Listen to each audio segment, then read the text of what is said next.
Tonight, I'm going to talk about some fun that I've had with kids and some lessons that I've learned from kids. And these lessons have included lessons in marketing and life lessons as well. When my son was about 4 one time, I can remember holding him on my lap while I was sitting in a rocking chair. It was an old-fashioned rocking chair, and I was rocking him.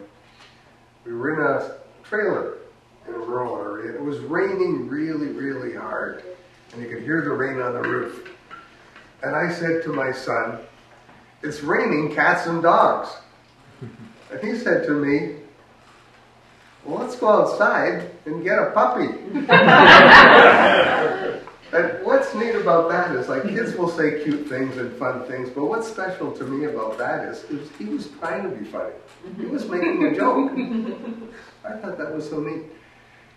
Some years later, I was living in another trailer in a town, in a lovely trailer park that had lots of kids around. And the neighbor kids would come and play, and I got to be friends with some of them. And in particular, a little girl there, 8 years old. She had 2 brothers. They were 9 and 10. And one time they went on a road trip. And when they got back, she was so excited to come over and tell me something. And she wanted to tell me about something that she had said in the car that everyone thought was really funny. And what she had said was, as they were driving along, a great huge big bug splattered on the windshield. And she said to her family, "He won't do that again. He hasn't got the guts to do it." Just from a little girl. I thought that was just so wonderful. Now, this little girl, who I'm going to call Bug Girl right now, was friends with some other kids in the neighborhood who were a little bit farther away. And one day, the Bug Girl came over with her 2 brothers and 3 other little kids. And they came over, and 6 of them knocked on my door there. And they came in, and it looked like they wanted something. And Bug Girl knew that I had a photocopier. So, they wanted me to make a photocopy of something. And the spokesperson for the little group was a very, very bright little girl. She was close to 9, and she had a twin brother. And I fired up the photocopier, and I said, "Well, what do you want to copy?" And she said to her twin brother, sort of looked at him, "Well, show him." So the kid put his hand in his pocket, and he pulled out a mouse. And so we put the mouse in the photocopier, and had the big old Xerox with a big bright flashing light. So they all had to have a copy, and they just loved them. I don't think the mouse liked it too much. But anyway, sometime later, I was driving home from work one day. It was in the summertime. It was very, very warm. I'd been flying in a hot airplane all day. I was dry and thirsty. And I came upon what looked like a lemonade stand on the road. And I stopped and pulled over. And who should be in charge of the lemonade stand but Mouse Girl, as I'll call her.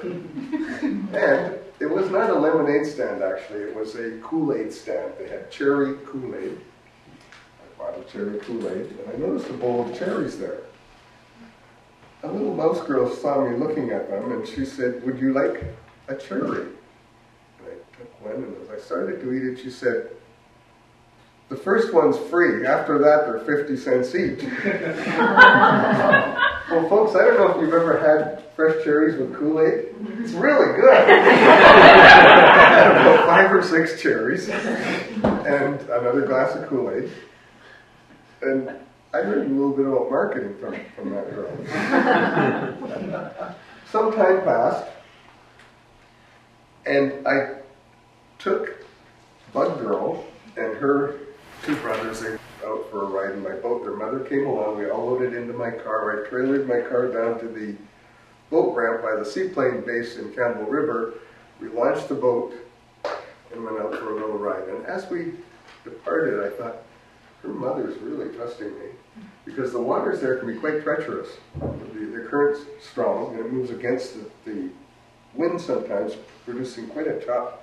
And quite a few people have drowned out there. When I lived there, we'd hear every summer there'd be somebody drowned. And here we were, on my little boat.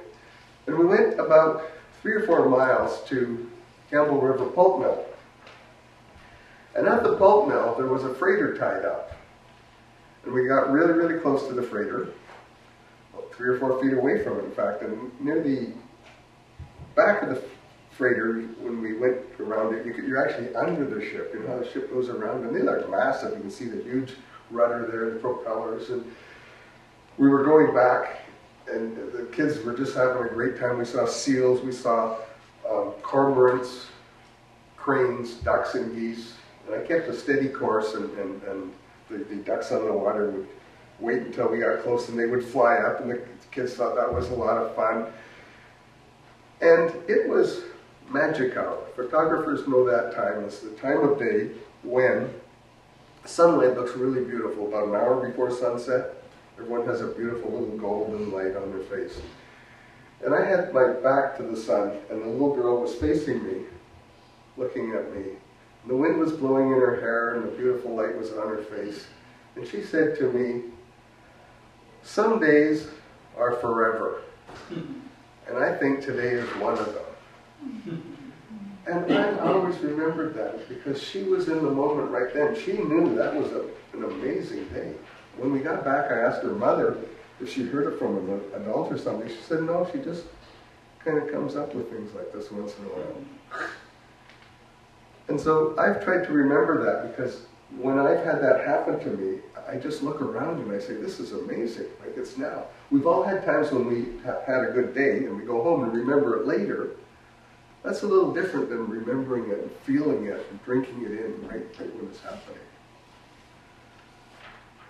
So that was something really important I learned, to try and capture the moment, soak it in when it's happening.